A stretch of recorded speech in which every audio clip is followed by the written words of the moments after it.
Good morning students. मैं doctor Hemlata Akodia, government girls college Chomu से। बच्चों, हम बीए पार्ट फर्स्ट का बीए पार्ट सेकंड का फर्स्ट पेपर पढ़ रहे हैं। पिछले वीडियो में हमने बात करी थी अमेरिका के राष्ट्रपति की। आज हम अमेरिकी कांग्रेस के द्वितीय सदन व उच्च सदन सीनेट के बारे में बात करेंगे। बच्चों, विश्व का सबसे शक्तिशाली द्वितीय सदन अमेरिका का सीनेट है। तो सीनेट अमेरिकी कांग्रेस का द्वितीय सदन या उच्च सदन है। सीनेट अमेरिकी राजनीति का प्रमुख केंद्र है। संविधान निर्माताओं का उद्देश्य था कि सीनेट केवल एक द्वितीय सदन ही नहीं होगा, वह कांग्रेस का एक समस्तरीय सदन होगी, बल्कि वह समूची संघीय व्यवस्था की रीढ़ की हड्डी होगी। इसी उद्देश्य से उन्होंने सीनेट को महत्वपूर्ण एवं विशिष्ट शक्तियाँ प्रदान की है। संविधान निर्माताओं ने सीनेट को अमेरिका की संघ व्यवस्था का मेरुदंड बनाने का प्रयास किया था। सीनेट के संबंध में उनका यह विचार था कि वह राज्यों का प्रतिनिधित्व करे और संघ शासन में उन्हें प्रमुख स्थान दे। इसलिए यह निश्चित किया गया कि सभी राज्यों को, चाहे वह छोटे हों या बड़े, सीनेट में समान प्रतिनिधित्व मिलना चाहिए। आजकल अमेरिका में 50 राज्य हैं। प्रत्येक राज्य को, चाहे वो बड़ा हो अथवा छोटा, 2 प्रतिनिधि भेजने का अधिकार है। सीनेट के कुल सदस्य संख्या 100 है। इस प्रकार सीनेट राज्यों की समानता के सिद्धांत पर गठित है। संविधान में राज्यों की समानता को समाप्त करने पर रोक है। किसी भी राज्य को उसकी स्वीकृति के बिना समान प्रतिनिधित्व से वंचित नहीं किया जा सकता है। अब हम बात करेंगे सीनेट के निर्वाचन की। अमेरिकी संविधान के 17वें संशोधन के अनुसार सीनेटरों का चुनाव प्रत्यक्ष रूप से मतदाताओं द्वारा होता है। वे ही मतदाता सीनेटरों का चुनाव करते हैं जो प्रतिनिधि सदन के निर्वाचन में भाग लेते हैं। प्रत्येक सीनेटर का सदन में 1 वोट होता है। यदि सीनेट में कोई स्थान खाली हो जाए तो जिस राज्य का स्थान खाली हुआ है वहाँ का राज्यपाल चुनाव के लिए आदेश पत्र जारी करेगा। जब तक चुनाव न हो तब तक उस स्थान को भरने के लिए उस राज्य का विधानमंडल कार्यपालिका को अधिकार दे सकेगा। सीनेटरों की जो अवधि होती है वो 6 वर्ष है, परंतु उसका 1/3 भाग प्रति 2 वर्ष के पश्चात सेवानिवृत्त हो जाता है। उसके स्थान पर नए सदस्य चुन लिए जाते हैं। सीनेट एक स्थायी सदन है, भारत की राज्यसभा के समान, और इसका विघटन नहीं किया जा सकता। निवृत्त होने वाले सदस्य दोबारा चुने जा सकते हैं। चूँकि जनता पुराने अनुभवी व्यक्तियों को ही पसंद करती है, इसलिए कई सीनेटर तो लगातार 30 वर्ष से भी अधिक वर्षों तक इसके सदस्य रहे हैं। अगर हम सीनेट के सदस्यों की योग्यताओं की बात करें तो वहाँ 30 वर्ष की आयु पूरी कर चुका हो व्यक्ति, वह संयुक्त राज्य अमेरिका का 9 वर्ष से नागरिक हो, वह उस राज्य का निवासी होना चाहिए जहाँ से वो चुनाव लड़ रहा हो। सीनेट के सदस्यों के वेतन, भत्ते और विशेषाधिकार वही हैं जो कि प्रतिनिधि सदन के सदस्यों के होते हैं। सदस्यों को भाषण देने की स्वतंत्रता है। सीनेट में दिए गए भाषण के कारण उनके विरुद्ध कुछ भी कार्यवाही नहीं की जा सकती। गणपूर्ति के लिए कुल सदस्यों का बहुमत होना अनिवार्य होता है। अमेरिकी संविधान के 20वें संशोधन के अनुसार सीनेट का अधिवेशन 3 जनवरी की दोपहर को प्रतिनिधि सदन के साथ आरंभ होता है। दोनों सदनों का अधिवेशन उस समय तक चलता रहता है जब तक वे अधिवेशन के स्थगन या समाप्ति के लिए प्रस्ताव पास न करें। यदि दोनों सदनों में स्थगन की तिथि के बारे में मतभेद उत्पन्न हो जाए तो राष्ट्रपति तिथि निश्चित करते हैं। अमेरिका का उपराष्ट्रपति सीनेट का सभापति होता है। वह सभापति की सभी सामान्य कर्तव्यों का पालन करता है। अब हम बात करेंगे सीनेट के कार्य व शक्तियों की। मैंने आपको पहले भी बताया है, विश्व का सबसे शक्तिशाली द्वितीय सदन अमेरिका का सीनेट है। तो वहाँ की जो सीनेट की जो सदस्य है, वह सीनेट की जो शक्तियाँ व कार्य है वह अन्य राज्यों की तुलना में बहुत ही अधिक है। तो सबसे पहले सीनेट की शक्तियों में हम लेते हैं विधायी शक्तियाँ। सीनेट की मूल शक्तियाँ व्यवस्थापन संबंधी होती है। अमेरिका में व्यवस्थापिका के दोनों सदन समानुपाती है और उनके अधिकार समान है। जहाँ तक वित्त विधेयकों का संबंध है, उनके लिए आवश्यक है कि उन्हें प्रतिनिधि सभा में प्रस्तुत किया जाए, पर केवल प्रस्तुतिकरण को छोड़कर अन्य सभी बातों में सीनेट किसी भी वित्त विधेयक को पूर्णतः संशोधित कर सकती है। वस्तुतः कोई विधेयक तब तक कांग्रेस द्वारा पारित नहीं समझा जाता जब तक सीनेट उसे पारित ना कर दे। साधारण विधेयकों के विषय में दोनों सदनों की शक्तियाँ सब प्रकार से समान है। ये विधेयक दोनों ही सदनों में प्रस्तुत किए जा सकते हैं और ये तब तक पारित नहीं समझे जाते जब तक दोनों सदन उन्हें स्वीकार न कर लें। यदि किसी विधेयक विषय पर कांग्रेस के दोनों सदनों में गतिरोध उत्पन्न हो जाए तो उनको हल करने के लिए सम्मेलन समिति स्थापित की जाती है। इस समिति से अधिकतर लाभ सीनेट को रहता है क्योंकि इसके सदस्य अधिकतर कुशल और अनुभवी होते हैं। संवैधानिक विधेयकों के संबंध में दोनों सदनों की स्थिति पूर्णतः समान है। दोनों ही सदनों में संविधान संशोधन संबंधी विधेयक प्रस्तुत किए जा सकते हैं और ऐसे विधेयकों को पारित करने के लिए दोनों सदनों के द्वारा 2/3 बहुमत से स्वीकृत किया जाना आवश्यक है। दूसरा है कार्यपालिका शक्तियाँ। कार्यपालिका के क्षेत्र में सीनेट की शक्तियाँ प्रतिनिधि सभा से बढ़कर तथा राष्ट्रपति पर नियंत्रण स्थापित करती है। कार्यपालिका के क्षेत्र में सीनेट का महत्वपूर्ण प्रथम शक्ति है संधियों के विषय में। राष्ट्रपति द्वारा विदेशों के साथ की गई संधियाँ तब तक पूर्ण नहीं समझी जाएगी जब तक सीनेट उन्हें 2/3 बहुमत से स्वीकार ना कर ले और तभी वे संधियाँ देश पर लागू होगी। इससे सीनेट विदेश नीति के क्षेत्र में राष्ट्रपति की शक्ति का भागीदार बन गई। अमेरिका के इतिहास में अनेक ऐसे अवसर आए हैं जब सीनेट ने संधियों को अस्वीकृत या संशोधित किया है। सीनेट की दूसरी प्रमुख कार्यपालिका शक्ति राष्ट्रपति द्वारा की गई नियुक्तियों के पुष्टिकरण की है। इस पुष्टिकरण के लिए साधारण बहुमत की आवश्यकता है। संविधान में यह व्यवस्था कर दी गई है कि सिर्फ सीनेट के परामर्श तथा स्वीकृति पर ही राजदूतों, मंत्रियों, न्यायाधीशों आदि की नियुक्ति राष्ट्रपति कर सकता है। इस शक्ति के द्वारा भी सीनेट राष्ट्रपति पर अपना अंकुश बनाए रखती है। सीनेट की तीसरी कार्यपालिका शक्ति विविध विभागों के विरुद्ध शिकायतों की जांच करना है। इस विषय में उसका निर्णय अंतिम होता है। युद्ध की घोषणा की स्वीकृति प्रतिनिधि सभा के साथ सीनेट के द्वारा भी प्रदान की जानी आवश्यक है। अब हम न्याय संबंधी शक्तियां देखते हैं तो न्यायिक क्षेत्र में सीनेट को शक्ति बड़े महत्व की है। सीनेट को संविधान में राष्ट्रपति, उपराष्ट्रपति तथा सभी असैनिक अधिकारियों को महाभियोग द्वारा देशद्रोह, रिश्वत तथा गंभीर अपराध के कारण हटाने का अधिकार होगा। अभियोग लगाने का कार्य प्रतिनिधि सभा का है। सीनेट महाभियोग की जांच न्यायालय की हैसियत से करेगी। ऐसे अवसरों पर वह न्यायिक प्रक्रिया के सभी कार्य जैसे आदेश जारी करना, गवाहों को बुलाना, उन्हें शपथ दिलाना आदि करती है। जब अमेरिका के राष्ट्रपति पर महाभियोग चलाया जाएगा तो उस समय सर्वोच्च न्यायालय के मुख्य न्यायाधीश सीनेट की अध्यक्षता करेगा। किसी भी व्यक्ति को सीनेट के उपस्थित और मतदान करने वाले सदस्यों के 2/3 बहुमत के बिना दंडित घोषित करने का अधिकार नहीं होगा। जिस व्यक्ति को दोषी घोषित किया जाएगा उस पर देश के कानूनों के अनुसार मुकदमा चलाया जाएगा। राष्ट्रपति निक्सन के कार्यकाल में वाटरगेट कांड को उद्घाटित करने के लिए सीनेटर जेम्स इरविन की अध्यक्षता में सीनेट की न्यायिक समिति ने महत्वपूर्ण जांच प्रारंभ की थी, जिससे राष्ट्रपति निक्सन को त्यागपत्र देने के लिए बाध्य होना पड़ा। अब है निर्वाचन संबंधी शक्तियाँ।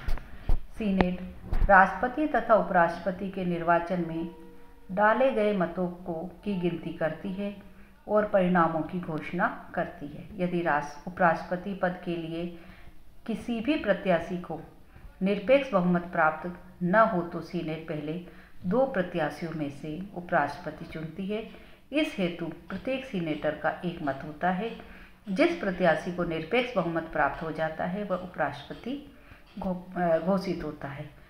इन शक्तियों के कारण सीनेट का महत्व अत्यंत बहुत ही अधिक है। अब हम देखते हैं प्रतिनिधि सदन की तुलना में सीनेट के शक्तिशाली होने के क्या कारण है। प्रतिनिधि सदन अमेरिकी कांग्रेस का प्रथम तथा निम्न सदन है और सीनेट द्वितीय तथा उच्च सदन है। संसार के अधिकांश देशों में प्रथम सदन अधिक शक्तिशाली होता है और द्वितीय सदन कम शक्तिशाली है, परंतु अमेरिका में बिल्कुल उल्टा है, वहाँ पर सीनेट अधिक शक्तिशाली है। इसके जो कारण है उसमें पहला है संविधान निर्माताओं की इच्छा।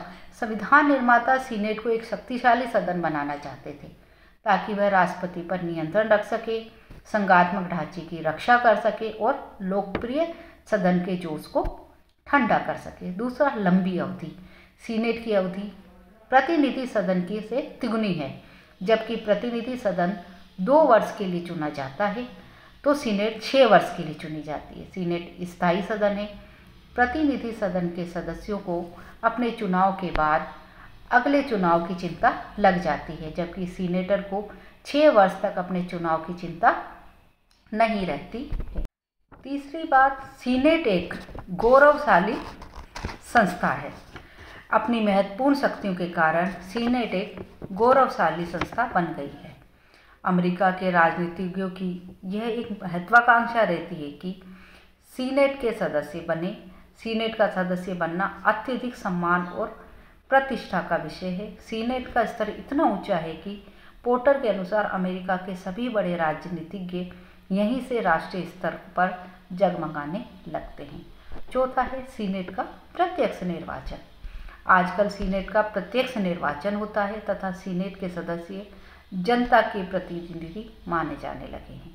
पहले वे राज्यों के विधानमंडलों द्वारा चुने जाते थे, इसलिए अब सीनेट की लोकप्रियता प्रतिनिधि सदन से कम नहीं रह गई है। सीनेट इस लोकप्रियता में प्रतिनिधि सदन से एक कदम आगे बढ़ गई है, क्योंकि जहां प्रतिनिधि सदन के सदस्य अपने स्थानीय चुनाव क्षेत्रों का प्रतिनिधित्व करते हैं, वहां सीनेट के सदस्य संपूर्ण राज्य का प्रतिनिधित्व करते हैं। पांचवा, सीनेट का लघु आकार। सीनेट के इतने अधिक शक्तिशाली होने का एक अन्य कारण उसकी रचना व उसके क्रियाकलाप है। सीनेट केवल 100 सदस्यों की एक छोटी सी सभा है जो उन समस्याओं पर जो उसके समक्ष रखी जाती है लगभग 435 सदस्यों वाले प्रतिनिधि सदन से अधिक अच्छी तरह से विचार कर सकती है। परिणाम स्वरूप जनता की दृष्टि में उसका सम्मान बढ़ता है और वह दिन प्रतिदिन शक्तिशाली होती जाती है। छठा कारण है सीनेट में वाद विवाद की स्वतंत्रता। सीनेट की कार्य अवधि के ऐसी है कि उसमें सदस्यों को बोलने का समय निश्चित नहीं किया जाता। वहाँ कोई भी सदस्य कितने ही समय के लिए बोल सकता है। इसको फिलिबस्टर कहा जाता है। बच्चों, ये एग्ज़ाम में छोटे क्वेश्चन के रूप में आता है कि फिलिबस्टर क्या होता है।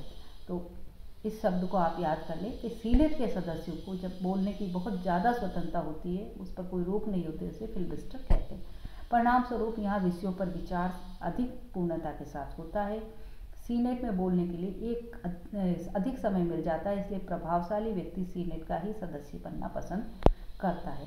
सदस्यों की संख्या बहुत अधिक होने के कारण प्रतिनिधि सदन में बोलने के लिए कम समय मिलता है। सातवां जो बिंदु है वह सीनेट की विशिष्ट शक्तियाँ। प्रतिनिधि सदन की तुलना में सीनेट को संविधान द्वारा महत्वपूर्ण शक्तियाँ प्रदान की गई हैं। राष्ट्रपति द्वारा की जाने वाली महत्वपूर्ण नियुक्तियों का पुष्टिकरण सीनेट द्वारा आवश्यक है। राष्ट्रपति द्वारा की गई सभी संधियों पर सीनेट की स्वीकृति आवश्यक है तथा सीनेट को जांच की महत्वपूर्ण शक्तियाँ प्राप्त है।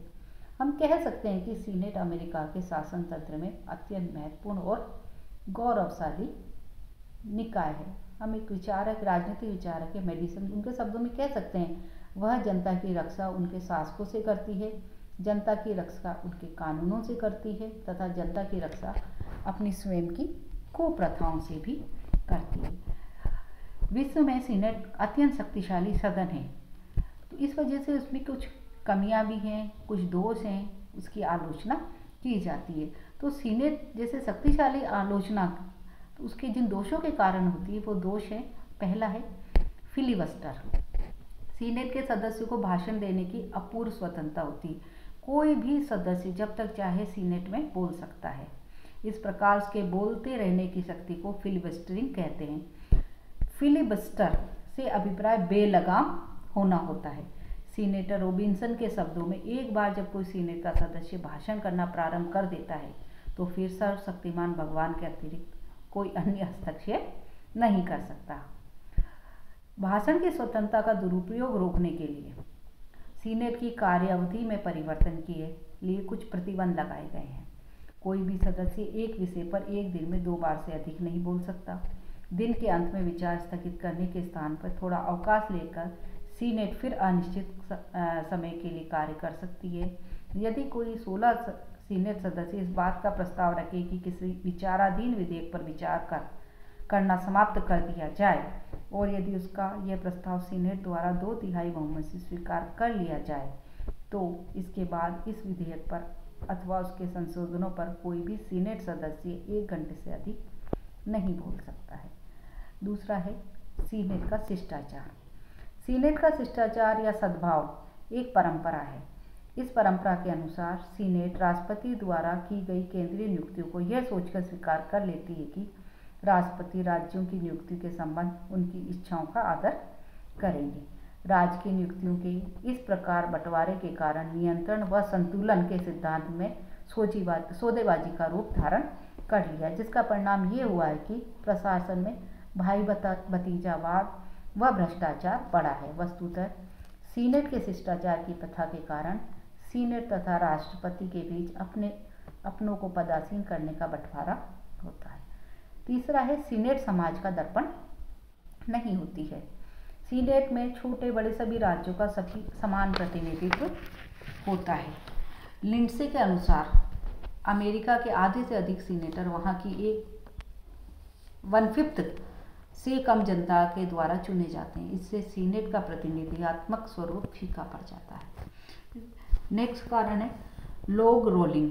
लॉन्ग रोलिंग से तात्पर्य है लकड़ी के गोले गोल गोल लट्ठे को 2-4 मजदूरों द्वारा लुढ़काना। अमेरिका की सीनेट में विधि निर्माण द्वारा विधेयक को आगे बढ़ाने की पद्धति को ही लॉन्ग रोलिंग कहते हैं। रॉबर्ट पॉटमैन के अनुसार विधेयकों के बीच परस्पर समझौता, जिसके द्वारा वे एक विधेयक को पारित करने में किसी विधायक यानी सीनेटर का सहयोग इसी आशा से करते हैं कि वह भी ऐसे ही किसी विधेयक को पारित करने में उसकी सहायता करेगा, यानी लॉन्ग रोलिंग करता कहलाता है। इस प्रथा से सार्वजनिक हित के बजाय संकुचित हित एवं न्यस्त स्वार्थों को लाभ पहुंचता है। अगला है सीनेट की अलाभकारी स्थिति। यदि सीनेट में उस दल का बहुमत है जिसका राष्ट्रपति नहीं है, तो राष्ट्रपति का विरोध करती है। इससे शासन में गतिरोध उत्पन्न होता है।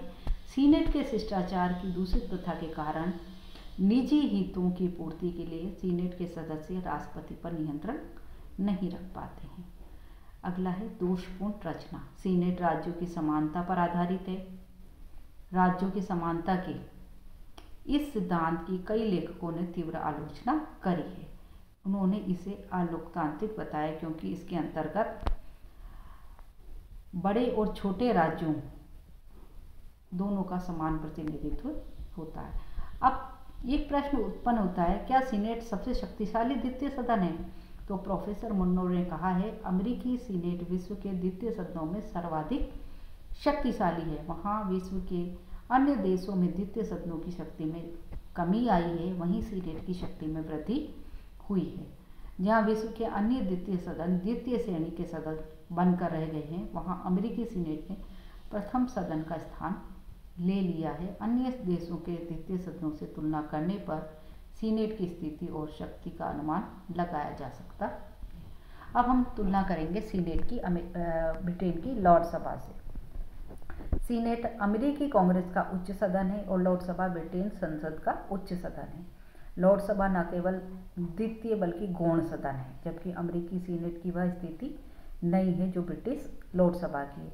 तो अगर हम दोनों की तुलना करें तो कुछ बिंदुओं से कर सकते हैं। पहला है व्यवस्थापन शक्तियों के क्षेत्र में साधारण विधेयकों के संबंध में सीनेट की स्थिति अधिक शक्तिशाली है। जहां तक विधेयकों के प्रस्तुतिकरण का प्रश्न है, दोनों की ही स्थिति एक जैसी है, क्योंकि दोनों में ही साधारण विधेयकों का प्रस्तुतिकरण हो सकता है। किंतु सीनेट की स्वीकृति के बिना अमेरिका में जहां कोई विधेयक पारित नहीं हो सकता, वहां इंग्लैंड की लॉर्डसभा किसी साधारण विधेयक को केवल 1 वर्ष के लिए रोक सकती है और उसके बाद वह विधेयक सम्राट की स्वीकृति के बाद कानून बन जाता है।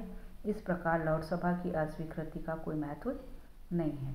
दूसरा, वित्तीय शक्तियों के क्षेत्र में वित्तीय विधेयक न तो लोकसभा में प्रस्तुत किए जा सकते हैं, न ही सीनेट में, परंतु जहां लोकसभा उनमें कोई महत्वपूर्ण परिवर्तन नहीं कर सकती, वहां सीनेट केवल प्रारंभिक धारा को छोड़कर वित्त विधेयकों के संपूर्ण स्वरूप को बदल सकती है। लोकसभा वित्त विधेयक को केवल 1 महीने के लिए रोक सकती है। अमेरिका में जब तक दोनों सदन किसी विधेयक के विषय में एक मत न हो ले, तब तक यह संभव नहीं है वह विधेयक कांग्रेस से पारित समझा जा सके। इस प्रकार वित्त विधेयकों के संबंध में लोकसभा का अधिकार विलंब का निषेधाधिकार है, जबकि सीनेट का अधिकार पूर्ण निषेधाधिकार का है। तीसरा है संविधान संशोधन के क्षेत्र में संविधान संशोधन संबंधी विधेयकों के बारे में लोकसभा की स्थिति साधारण विधेयकों जैसी है। विधेयकों का प्रस्तुतिकरण लोकसभा व कॉमन सभा दोनों में ही हो सकता है, परंतु अंतिम निर्णय कॉमन सभा के हाथों में रहता है। इसके विपरीत सीनेट की स्थिति लोकसभा की तुलना में अधिक शक्तिशाली है, क्योंकि संवैधानिक विषयों के संबंध में उसे सब तरह से प्रतिनिधि सदन के समान अधिकार प्राप्त है। चौथा है कार्यपालिका शक्तियों के क्षेत्र में सीनेट की संधियों की पुष्टिकरण का, राष्ट्रपति द्वारा की गई नियुक्तियों के अनुसमर्थन का, विविध विभागों के विरुद्ध जांच का तथा युद्ध की घोषणा के संबंध में महत्वपूर्ण शक्तियां प्राप्त है। इन शक्तियों द्वारा सीनेट राष्ट्रपति पर नियंत्रण रखती है। इन शक्तियों के कारण सीनेट का महत्व प्रतिनिधि सदन से अधिक हो जाता है, किंतु ब्रिटेन की लोकसभा को इस प्रकार की शक्तियां प्राप्त नहीं है। न्यायिक शक्तियों के क्षेत्र में देखें तो न्यायिक क्षेत्र में यदि सीनेट और लोकसभा की तुलना की जाए, लोकसभा अधिक महत्वपूर्ण है। लोकसभा ब्रिटेन का सबसे ऊंचा अपीलीय न्यायालय है, जबकि सीनेट का स्तर नीचे। निर्वाचन के क्षेत्र में सीनेट के सदस्य जनता द्वारा प्रत्यक्ष निर्वाचित होते हैं, जबकि लोकसभा के सदस्यों का मनोनयन होता है तथा अधिकांश सदस्य वंश परंपरा से सदस्य बन जाते हैं। राजनीतिक महत्व की दृष्टि देखा जाए तो इंग्लैंड में लोकसभा की तुलना में लोक सदन के सदस्यों का राजनीतिक महत्व अधिक है, जबकि अमेरिका में प्रतिनिधि सदन की तुलना में सीनेट की सदस्यता का राजनीतिक महत्व अधिक है। संक्षेप में लोकसभा एक दुर्बल सदन है और सीनेट शक्ति का केंद्र है। तो हम निष्कर्ष रूप में कह सकते हैं कि सीनेट अपने युग का सर्वाधिक आश्चर्यजनक आविष्कार है। यह सदन संसार के द्वितीय सदनों में अद्वितीय है। अपने प्रभाव एवं प्रतिष्ठा के कारण सीनेट अमेरिकनों की आंख का तारा बन गई है। सीनेट अमेरिकी शासन प्रणाली में गुरुत्वाकर्षण का केंद्र है। तो बच्चों, इस वीडियो में हमने अमेरिका की सीनेट के बारे में जाना। अगले वीडियो में हम बात करेंगे प्रतिनिधि सदन के बारे में। धन्यवाद।